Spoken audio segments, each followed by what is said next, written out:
Hello दोस्तों, स्वागत है आपका स्टडी नॉन स्टॉप में। दोस्तों, इस वीडियो में हम डिस्कस करेंगे 6 जून के सभी इंपॉर्टेंट करंट अफेयर्स।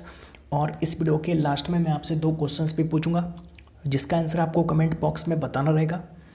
तो चलिए शुरू करते हैं। तो पहला प्रश्न है, कौन सा राज्य गरीबी रेखा से नीचे रहने वाले लोगों को फ्री इंटरनेट प्रदान करने वाला पहला राज्य बन गया है?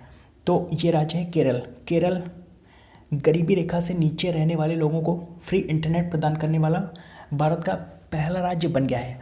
और इसके लिए इसने केरल फाइबर ऑप्टिक्स नेटवर्क परियोजना की शुरुआत की है।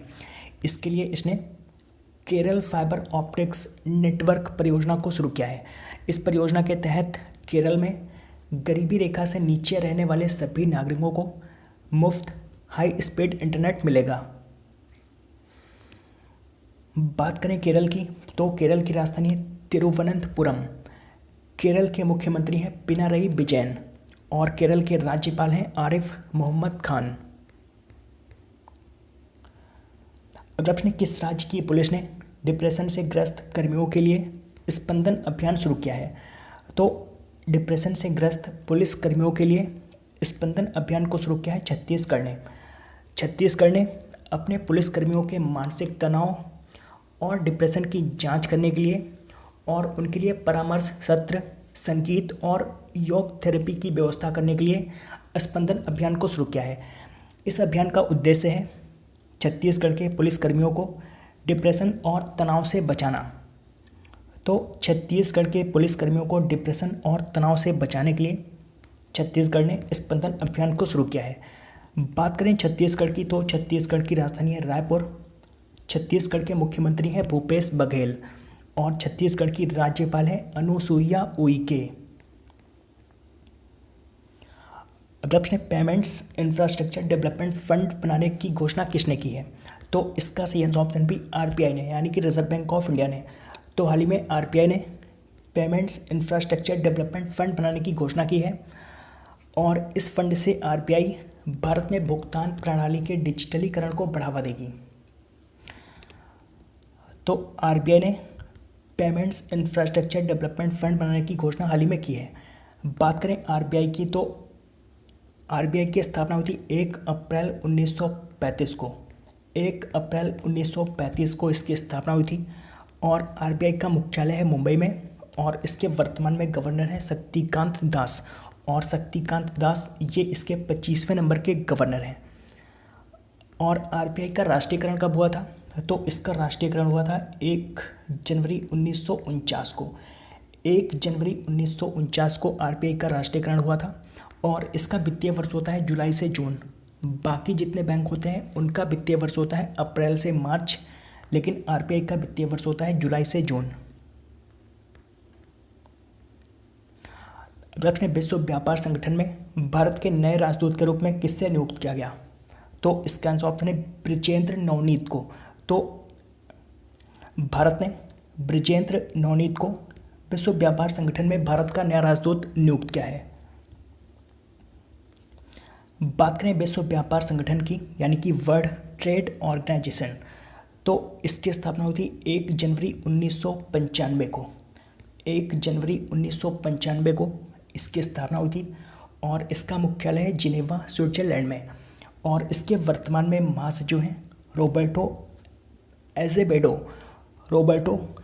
एजेबेडो इसके वर्तमान में महासचिव हैं। अगला प्रश्न, विश्व बैंक के एग्जीक्यूटिव डायरेक्टर के सीनियर एडवाइजर के रूप में किससे नियुक्त किया गया है? तो इसका answer option C Rajiv Topno को। यह है राजीव टोपनो। तो राजीव टोपनो को विश्व बैंक के एग्जीक्यूटिव डायरेक्टर के सीनियर एडवाइज़र, यानी कि वरिष्ठ सलाहकार के रूप में नियुक्त किया गया है। बात करें विश्व बैंक की, तो विश्व बैंक यानी कि वर्ल्ड बैंक, तो वर्ल्ड बैंक की स्थापना हुई थी 1945 में और इसका मुख्यालय है वाशिंगटन डीसी में। और इसके वर्तमान में अध्यक्ष हैं डेविड मलपास। अगला प्रश्न, एशिया रीजन के लिए कॉमनवेल्थ शॉर्ट स्टोरी प्राइज 2020 किसने जीता है? तो इसका answer option B Kritika Pandey ने। यह है भारतीय लेखिका कृतिका पांडे। तो भारतीय लेखिका कृतिका पांडे ने एशिया रीजन के लिए कॉमनवेल्थ शॉर्ट स्टोरी प्राइज़ 2020 जीता। इनकी एक स्टोरी है the great Indian T and snacks, the great Indian T and snacks. तो इसी स्टोरी के लिए इनको ये पुरस्कार दिया गया है। प्रश्न है वर्चुअल ग्लोबल वैक्सीन समिट 2020 की मेजबानी किस देश के प्रधानमंत्री द्वारा की गई?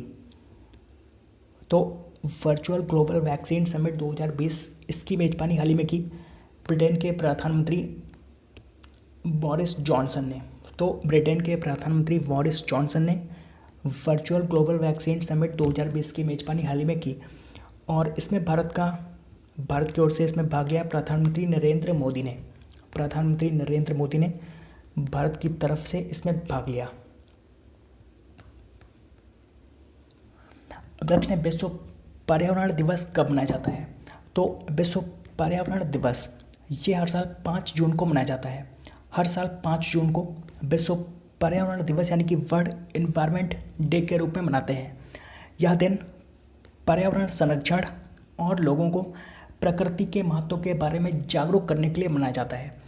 और वर्ष 2020 में विश्व पर्यावरण दिवस की मेजबानी की है कोलंबिया ने। पिछले साल इसकी मेजबानी चीन ने की थी, तो इस बार इसकी मेजबानी की है कोलंबिया ने। और इस बार इसकी थीम क्या है? तो इस बार विश्व पर्यावरण दिवस की थीम है सेलिब्रेटिंग बायोडाइवर्सिटी। सेलिब्रेटिंग बायोडाइवर्सिटी इस बार इसकी थीम है। अगला प्रश्न, हाल ही में अनवर सागर का निधन हो गया, वे क्या थे? तो अनवर सागर ये एक गीतकार थे। ये थे अनवर सागर, तो ये एक गीतकार थे। हाल ही में इनका निधन हो गया। अक्षय कुमार की फिल्म खिलाड़ी में वादा रहा सनम होंगे जुदा ना हम, जो कि काफ़ी हिट हुआ था गाना, ये गाना इन्होंने ही लिखा था। और भी कई फेमस गाने इन्होंने लिखे थे। तो अनवर सागर ये एक फेमस गीतकार थे। हाल ही में इनका निधन हो गया है। अगला प्रश्न है भारत सरकार द्वारा नगर वन कार्यक्रम कितने निगमों और शहरों के लिए शुरू किया गया? तो भारत सरकार ने 200 निगमों और शहरों के लिए नगर वन कार्यक्रम को शुरू किया है। भारत सरकार ने शहरी क्षेत्रों में वन आवरण को बढ़ाने के लिए इस कार्यक्रम को शुरू किया है।